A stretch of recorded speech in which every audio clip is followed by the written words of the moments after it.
नमस्कार, स्वागत है आपका जागरण बिजनेस पर। मैं हूं आपके साथ मोहिनी त्यागी। आप देख रहे हैं हमारा रोज का लाइव कार्यक्रम आज का बाजार। तो जैसे कि इस कार्यक्रम का नाम है कि आज का बाजार, तो चलिए पहले आज के बाजारों को ही देख लेते हैं कि बाजार कहां पर हैं।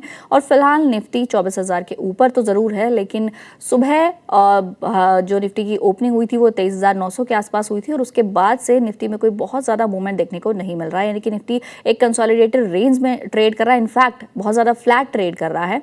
और अगर बैंक निफ्टी को देखें तो उसमें भी गिरावट है, 56,960 के लेवल के आसपास कामकाज करता हुआ नजर आ रहा है। करीबन आधे फीसदी से कम की गिरावट है, लेकिन इसमें भी बहुत ज़्यादा ट्रेड मोमेंटम कुछ नज़र नहीं आ रहा है। हालांकि गिरावट का दौर तो लगातार जारी है, अब तक हरे निशान तो हमने शायद नहीं देखा है निफ्टी बैंक में, पर स्टिल अभी भी दोनों ही इंडाइसेस में कुछ बहुत ज़्यादा मूवमेंट नहीं हो रहा है। लेकिन बाजार में स्टॉक स्पेसिफिक एक्शन ज़रूर बना हुआ है और इसके साथ ही बहुत सारे आज की इंपॉर्टेंट ट्रिगर्स भी कहे जा सकते हैं जो बाजार के लिए रहे हैं। आज वैसे तो रुपया थोड़ा मजबूत हुआ है, जिसके चलते हमने बाजार भले ही थोड़े हरे निशान में देखे हैं, निफ्टी भी थोड़ा सा हरा निशान हमें दिखा रहा है और इसके साथ ही क्रूड में थोड़ी गिरावट आई है जो ईज ऑफ का इफेक्ट हमें दिख रहा है।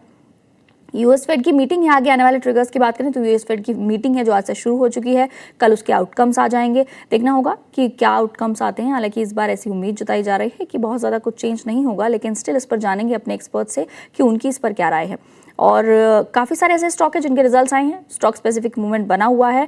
तो चलिए अपने दोनों मेहमानों को बुलाते हैं जो आज हमारे साथ मौजूद हैं इस शो में, जिनसे हम चर्चा करेंगे आगे के पूरे कार्यक्रम में। तो हमारे साथ आज मौजूद है Sameer Dalal, president network Lal and son stock brokers से। सर आपका बहुत बहुत स्वागत है। उसके साथ ही हमारे साथ मौजूद हैं Amol Athawale, VP technical research analyst eight Kotak securities से। आपका भी बहुत बहुत स्वागत है।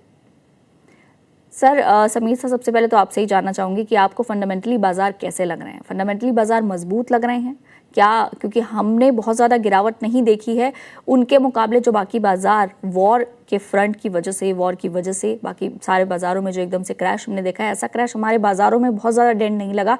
लेकिन क्या अब जो वैल्यूएबल बाजार लग रहे हैं, कोई वैल्यू पिकिंग बाजार लग रहे हैं, या अभी भी बहुत ज़्यादा आपको ऐसा लग रहा है कि वैल्यूएशन हाई पे, प्रीमियम पे हमारे बाजार ट्रेड कर रहे हैं? तो मेरा आंसर इसमें टू पार्ट्स में है। फर्स्ट पार्ट है कि शॉर्ट टर्म या मीडियम टर्म में मार्केट वॉलेटाइल लग रहा है। वी थिंक कि जो ग्लोबल सिचुएशंस है, specially US Iran trade deal, I mean trade deal नहीं, यूएस ईरान वॉर और दूसरे सब ऑयल के प्राइस इश्यूज, ये मार्केट को काफी अनस्टेबल रखेंगे। सो बेस्ड ऑन जो न्यूज फ्लो आता है, market will probably move up and down based on that. अगर आप थोड़ा लॉन्गर टर्म व्यू लेके देखते हैं तो we remain very constructive and positive on the market. Okay. No doubt अभी भी वैल्यूएशंस थोड़े हाई साइड पे है, बट वी फील के if this war comes to an end and sooner rather than later, जो ऑयल प्राइसेस की वापस गिरावट होगी will stand to benefit India as a country overall. Plus हमारी जो डोमेस्टिक डिमांड स्ट्रेंथ रही है, and if you see the numbers that these companies have reported, especially B2C companies, some of the auto sector, B2B companies in the auto sector, so we are quite positive from that and think कि यहाँ से things can only get better and not worse. But the problem is कि अगर आप longer term view लेते हैं, you have to be prepared to face volatility and stock price correction in the shorter term. वो हमारा एक जो major issue है. But we think this is a stock pickers market. यहाँ पे there are some companies which are trading at attractive valuations, जहां आप invest कर सकते हैं from 2 to 3 year point of view, और आपको 20% से ऊपर केगर रिटर्न आ सकता है। So don't shy away from the market, be little stock specific selective, sector specific selective, and make investments over a period of time. सब कुछ एक साथ में मत इन्वेस्ट करिए। हमें लगता है कि over the next 3 to 6 months आपको अपॉर्चुनिटीज मिलती रहेगी करेक्शन पे, तब लेते जाना। बिल्कुल, यानी कि अभी भी स्टॉक स्पेसिफिक एक्शन जिसकी अभी मैं बात कर रही थी वो बना हुआ है और सभी के सर भी यही कह रहे हैं कि स्टॉक पिक करना, स्टॉक सेलेक्ट करके चूज करना ज़्यादा इंपॉर्टेंट है इस बाजार में। Amol sir, good afternoon. आपको आज निफ्टी कहाँ एक्सपायरी करते हुए दिख रही है और बैंक निफ्टी कैसा लग रहा है? हालांकि फ्लैट ट्रेड है, बट कैसे लेवल्स दिख रहे हैं एक्सपायरी के निफ्टी में? जी नमस्ते एंड गुड आफ्टरनून। निफ्टी की एक्सपायरी की बात करेंगे तो पहले मुझे लगता है 23,950 एक इम्पॉर्टेंट लेवल रहेगा। जब तक उसके ऊपर है ये मोमेंटम कंटिन्यू करता हुआ देखने को मिल सकता है। रेंज बाउंड ही सेशन अभी तक रहा है निफ्टी के लिए, और रेंज बाउंड ही सेटअप कंटिन्यू रह सकता है। स्पेसिफिकली अगर मैं एक दिन के लिए बात करता हूँ तो हाउएवर मीडियम टर्म या शॉर्ट टर्म में मार्केट एक करेक्शन के बाद एक इम्पोर्टेंट रेजिस्टेंस जोन की तरफ रुकता हुआ हमने देखा है। अभी 20 डे सिंपल मूविंग एवरेज के नीचे मार्केट ट्रेड होता हुआ देखने को मिल रहा है, और 50 डे सिंपल मूविंग एवरेज के ऊपर निफ्टी ट्रेड होता हुआ देखने को मिल रहा है। मुझे लगता है एक बाउंस बैक पूरा हुआ है पोजिशनली, और पोजिशनली अगर मैं देखता हूँ तो 23,900 ये अगर ब्रेक होता है तो मार्केट में एक फ्रेश लेग ऑफ करेक्शन या प्रॉफिट बुकिंग आता हुआ या बढ़ता हुआ देखने को मिल सकता है। ऑन द हायर साइड 24,150 या 20 day simple moving average Nifty के लिए इमीडिएट में रेजिस्टेंस का काम करेगा। बैंक निफ्टी की अगर हम बात करेंगे तो आईटी में क्लियर कट लीडरशिप देखने को मिला है। आज नहीं, पूरे मंथ में अगर हम देखते तो आईटी ने ही लीडरशिप किया है। बैंक निफ्टी अगर हम मंथ ये सीरीज में देखें तो फ्लैट रहा है, इनफैक्ट 1% नीचे रहा है। अगर आज के दिन का बात करेंगे तो 56,800 एक इंपॉर्टेंट सपोर्ट है। हाउएवर जिस तरीके का सेटअप है, मुझे लगता है एक रेंज शॉर्ट टर्म में बैंक निफ्टी के लिए इंपॉर्टेंट रहेगा। ऊपर में 57,400 या फिर 200 day simple moving average. On the flip side supports की तरफ बात करेंगे तो 56,800। बिल्कुल। समीर सर, अर्निंग्स की बात करूंगी। अर्निंग्स आ रही हैं लगातार, हम अर्निंग सीजन के अभी मिड में पहुंच चुके हैं। पहला सवाल तो ये कि अब तक किस सेक्टर की अर्निंग आपको सबसे अच्छी लगी हैं, जो आपको सबसे बेहतरीन नज़र आ रही हैं? और दूसरा ये कि बैंकिंग पैक पे कल हमने देखा कि आईडीएफसी बैंक के कितने अच्छे रिजल्ट्स आए, इसके अलावा ICICI बैंक ने भी काफ़ी अच्छे रिजल्ट्स पोस्ट किए। ओवरऑल बैंकिंग पैक की अर्निंग्स को देख के आगे आपको ये पैक कैसा लग रहा है? तो बैंकिंग पैक के earnings were kind of a mix bag. तो देखिए, निम्स पे थोड़ा सा कंप्रेशन था, but that was on expected lines because over the last 2 years we had your interest rate cuts. जब भी इंटरेस्ट रेट्स कट्स होते हैं तो the banks have to pass on the benefit to the customer, पर उनके जो deposits है get repriced as they mature, तो वो निम कंप्रेशन एक्सपेक्टेड लाइंस पे थे। So that was the negative part of it. Individually एक दो बैंक्स के थोड़े प्रोविजंस बढ़े हैं for their respective reasons, but that is individual based to them.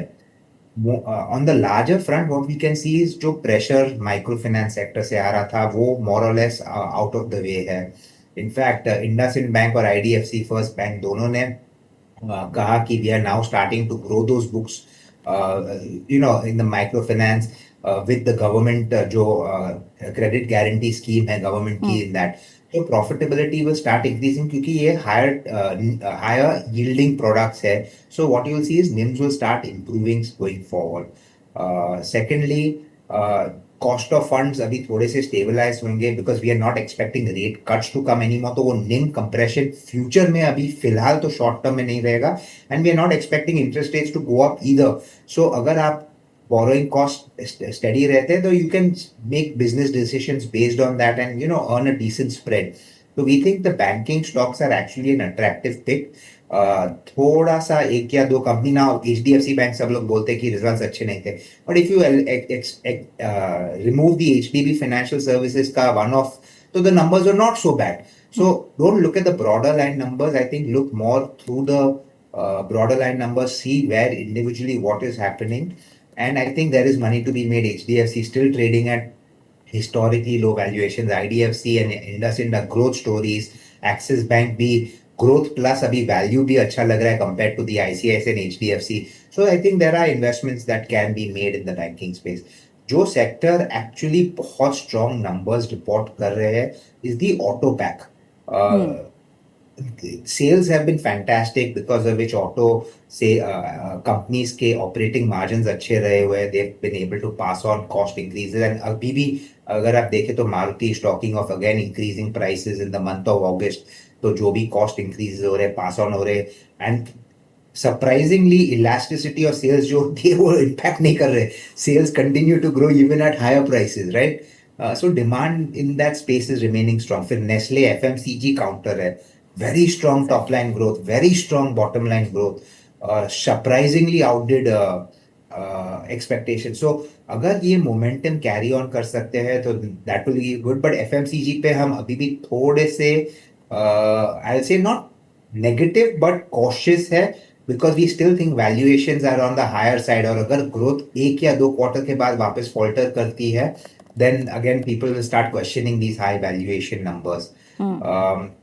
Baring that फिर हमारा पॉजिटिव व्यू है पावर सेक्टर में. अगर आप पावर सेक्टर के कल टाटा पावर का नंबर आया 11% growth. We think growth momentum there will continue entire power sector. अभी तक रिन्यूएबल पावर के थोड़े नंबर्स आए, बाकी के बाकी है. We think companies like think Suzlon का आज है या कल है result. We think that Inox, Waaree all will be able to post decent growth going forward. Given the fact कि जो investments हो रही है towards the renewable energy space and power demand, so these are the sectors we think will deliver good numbers going forward, and which some of them have delivered in this current quarter. And जो banking की बात की, even though numbers didn't look that exciting overall, I don't think they were negative and can only get better from here. बिल्कुल, तो यानी कि कुछ counters ऐसे हैं जिनको जो सर को भी फ़िलहाल पसंद आ रहे हैं, लेकिन नंबर्स के लिहाज से जो काउंटर्स हैं जिनकी ग्रोथ अब तक पॉजिटिव रही है, या फिर नंबर्स को जिस तरीके से अभी सर ने प्रेजेंट किया कि उनको सिर्फ एक तरीके से देखना सही नहीं होगा कि कुछ लोग कह रहे हैं कि एचडीएफसी के नंबर खराब आए हैं. हालांकि तब से ही एचडीएफसी लगातार चर्चा में भी चल रहा है. आज भी जुर्माने की खबर के बाद एचडीएफसी में डेंट देखने को मिला, लेकिन फिर भी उसकी जो वैल्यूएशन है उस वक्त वो काफ़ी आकर्षक मानी जा रही है. सर का कहना है कि इस वक्त वो वैल्यूएशन काफ़ी अच्छी नज़र आ रही है. चलिए एक बार